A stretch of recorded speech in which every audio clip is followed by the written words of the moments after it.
Hello, എൻ്റെ വീട്ടിൽ വാങ്ങിച്ചിട്ടോ കുറച്ച് ബുക്കുകളൊക്കെ. സ്കൂൾ തുറക്കില്ലേ, ജൂൺ മാസമായി. ഇതുവരെ വെക്കേഷനൊക്കെ ആയിട്ട് ഇതൊന്നും അറിയേണ്ടില്ലായിരുന്നു. ഇനിയിപ്പോൾ ജൂണായി, സ്കൂൾ തുറക്കാനാവുമ്പോൾ തന്നെ ജൂൺ മാസം ആയാൽ തന്നെ എന്താ മനസ്സിലേക്ക് വരിക, കുറേ ബുക്കുകൾ, പേന, കൊട.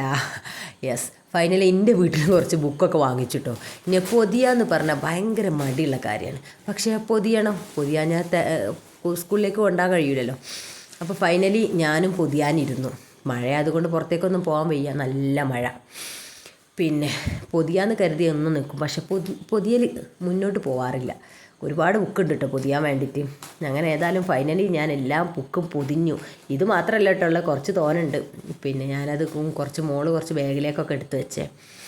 പിന്നെ പൊതിഞ്ഞ് വെച്ചാലൊരു രസമാണ് കാണാൻ. പക്ഷേ എന്താ ലാസ്റ്റാണ് അറിഞ്ഞത്, നെസ്ലിപ്പ് വാങ്ങിക്കാൻ മറന്നുപോയി. സാരമില്ല, ഇനി അതിനും പോകണം വീണ്ടും ഷോപ്പിലേക്ക്. പിന്നെ ബാഗൊക്കെ വാങ്ങിച്ചു. പിന്നെ അതിൽ പൗച്ചും വാങ്ങി. പൗച്ചിലേക്ക് എന്താ അറിയില്ല, സാധനമൊക്കെ ഓൾറെഡി സെറ്റ് ചെയ്ത് വെച്ചിരുന്നു ഞാൻ നോക്കിയപ്പോൾ. പിന്നെ ആദ്യം ഉപയോഗിച്ച് കഴിഞ്ഞ വർഷത്തോ ഈ വർഷത്തോ വാങ്ങിച്ചത് എല്ലാം ഇട്ട് പൗച്ച് ഭദ്രമാക്കി മൂടി വെച്ചിന്. ഫൈനലി നിങ്ങളുടെ വീട്ടിൽ ഇങ്ങനെ തന്നെയാണോ? എൻ്റെ വീട്ടിലെ അവസ്ഥ ഇതാണേ. ബായ്.